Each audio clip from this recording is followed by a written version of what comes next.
ನಿಮಗೆ ಒಂದು ತಿಂಗಳು ಸ್ಟಾಕ್ ಎಕ್ಸ್ಚೇಂಜ್ ಕ್ಲೋಸ್. ಹೌದಾ? 2008 2020 ಹೊಸದು ನಿಮಗೆ, ಯಾಕಂದ್ರೆ ಬಟ್ ಆ ಟೈಮಲ್ಲಿ ಏನಾದ್ರು ನಿಮಗೆ ಭಯ ಆಗಿದ್ದಂತ ಏನಾದ್ರು ಇದೆಯಾ? ಬಹಳ ಒಂದು ಇನ್ಸಿಡೆಂಟ್ ಏನಾದ್ರು ಅದಾದ್ಮೇಲೆ 4 ವರ್ಷ ಸೈಡ್ ವೇಸ್ ಹೋಗಿತ್ತು ಮಾರ್ಕೆಟ್ ಅಂತ ಕೇಳಿದೆ ನಾನು. 4-5 ವರ್ಷ ಹೋಗಿತ್ತು. ಅದೇ ಆ ಟೈಮ್ ನಲ್ಲಿ ಈಗ ನೋಡೋದು ಇದು ಸರಿ ಇಲ್ಲ, ಇಲ್ಲಿ ದುಡ್ಡು ಕಳ್ಕೊಳ್ತೀವಿ ಅಂತ ರಿಟೇಲರ್ ಸರಿ ಏನಿಲ್ಲ. ಮತ್ತೆ IT ಬೂಮಿಂದಾಗಿ it is started. Boom it is tremendous actually. ಈಗ ಜನ ಹೆಂಗೆ ಅಂತಂದ್ರೆ ಮಾರ್ಕೆಟ್ಗೆ ಡೌನ್ ಟ್ರೆಂಡಿಗೆ ಬಂತು ಅನ್ಕೊಳ್ಳಿ, 2 ಮಂತ್ಸ್ ಏನಾದ್ರು ಕಂಟಿನ್ಯೂಸ್ ಡೌನ್ ಟ್ರೆಂಡ್ ಬಂದ್ಬಿಟ್ರೆ ಏನಂತಾರೆ, ಶೇರ್ ಮಾರ್ಕೆಟ್ ಇದೊಂದು ಏನೋ ಜೂಜ್ ಆಡ್ತಕ್ಕಂಥ.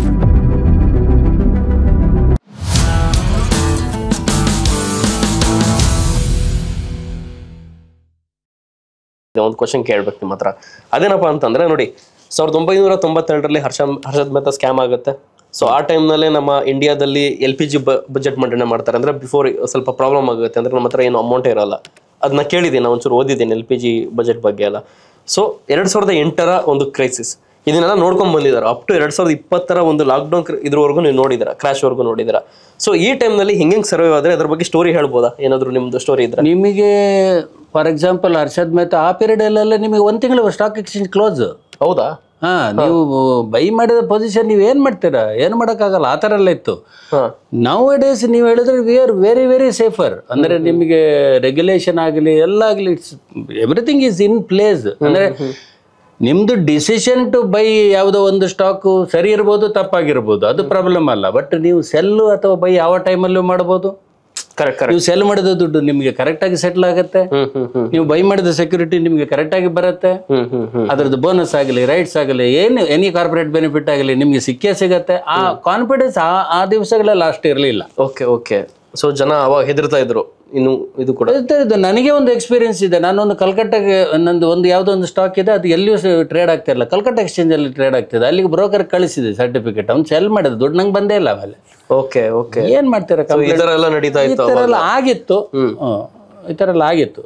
ಬಟ್ ನಾನ್ ಕೇಳ್ತಾ ಇರತಕ್ಕಂಥದ್ದು, ಆ ಒಂದು ಮೂಮೆಂಟ್ ಅಲ್ಲಿ ಮಾರ್ಕೆಟ್ ಕ್ರಾಶ್ ಆಗ್ಬಿಡ್ತು ಅನ್ಕೊಳ್ಳಿ, ನಿಮ್ ಇನ್ವೆಸ್ಟ್ಮೆಂಟ್ ಇದೆ. ಸೊ ನೀವು ಬಂದ್ಬಿಟ್ಟು ಲಾಂಗ್ ಟರ್ಮ್ ಹೋಲ್ಡರ್, ಅವಾಗಿಂದ ಕೂಡ ಹಾಕೊಳ್ತಾ ಬಂದಿದ್ದೀರಾ. ಈ 2008 2020 ಹೊಸದು ನಿಮಗೆ, ಯಾಕಂದ್ರೆ ಫ್ಯೂಚರ್ನ ಯಾರು ಕೂಡ ಪ್ರೈಟ್ ಮಾಡೋದಕ್ಕಾಗಲ್ಲ, ಜನರೇಷನ್ ಅರ್ಥ ಮಾಡ್ಕೊಳ್ಳೋದಕ್ಕಾಗಲ್ಲ.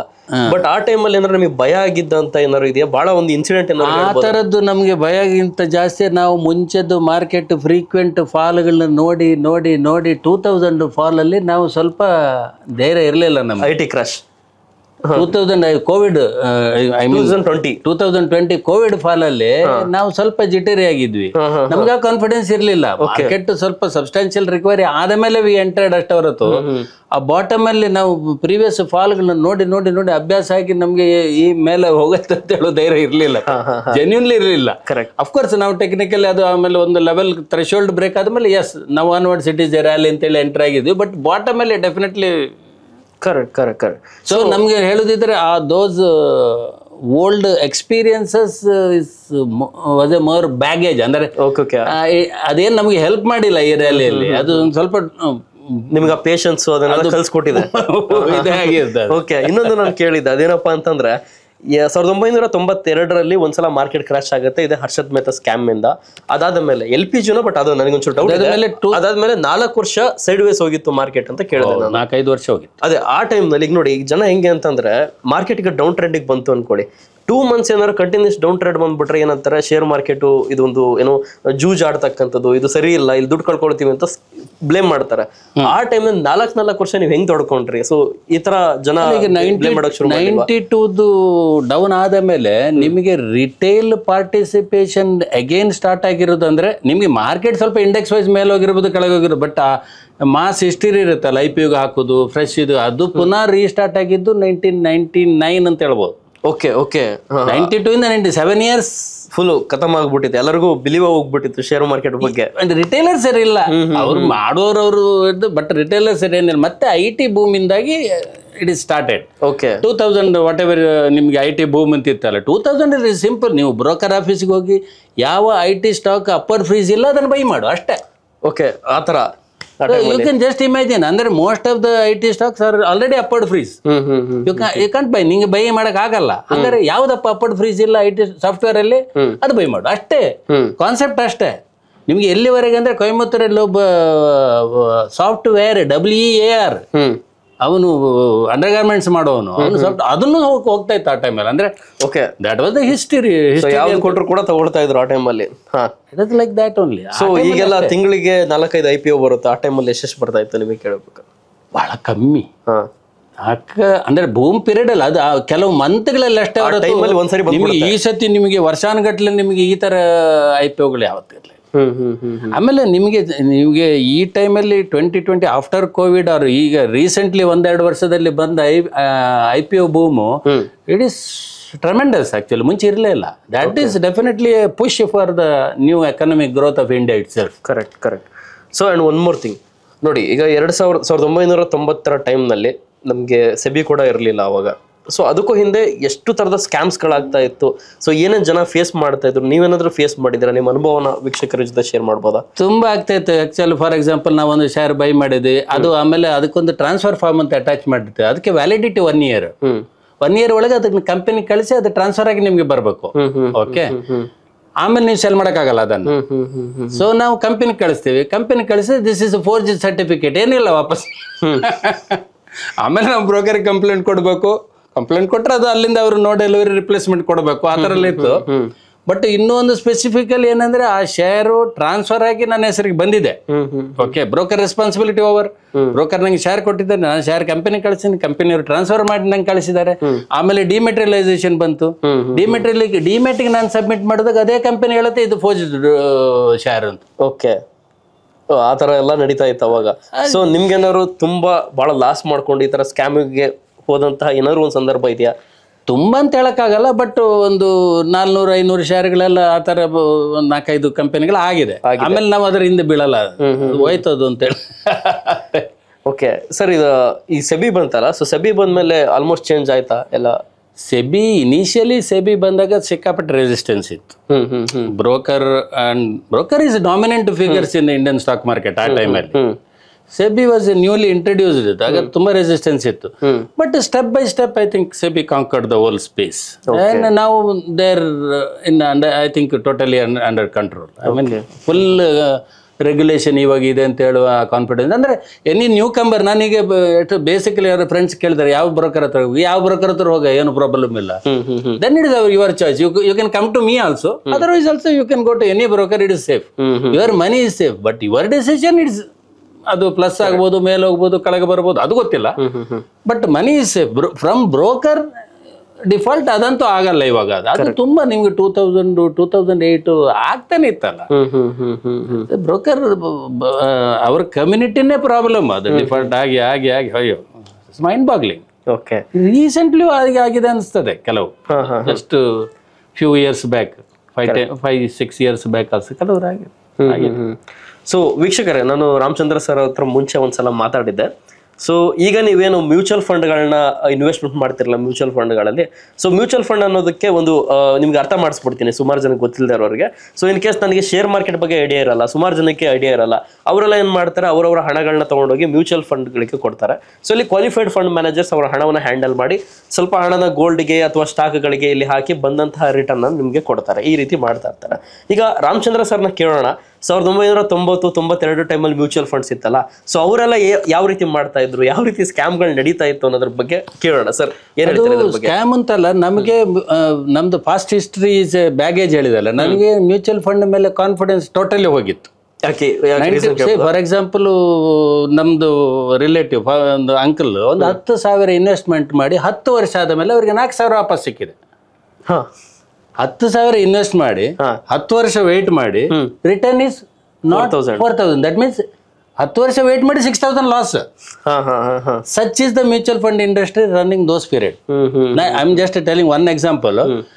ಅದು ಟೋಟಲಿ ಮಿಸ್ಮ್ಯಾನೇಜ್ಡ್. UTI ಸ್ಕ್ಯಾಮ್ ಅದು ಇದೆಲ್ಲ ತುಂಬ ನೀವು ಹಿಸ್ಟರಿ ನೋಡಿದ್ರೆ ಇರುತ್ತೆ. ಅಂದರೆ ಬೇಸಿಕಲಿ ಸ್ಟಾಕ್ ಮಾರ್ಕೆಟ್ಗೆ ಎಂಟರ್ ಆದ ಮೇಲೆ ಮ್ಯೂಚುವಲ್ ಫಂಡ್ ಅಂದ್ರೆ ನಾನಂತೂ ಹೆದರ್ತಿದ್ದೆ. ಈ ಆಫ್ ಲೇಟ್ ರೀಸೆಂಟ್ ಇದು ಸೆಬಿ ಬಂದು ಅದು ಟೈಟನ್ ಅಪ್ ಆಗಿ, ನಾವು actually I have more confidence on mutual fund than ನಾವೇ ಮಾಡೋದಕ್ಕಿಂತ. ಕೆಲವು ಮ್ಯೂಚುವಲ್ ಫಂಡ್ ಪರ್ಫಾರ್ಮೆನ್ಸ್ ನೋಡಿ ಹಾಕಿದ್ರೆ they are doing their pretty good job.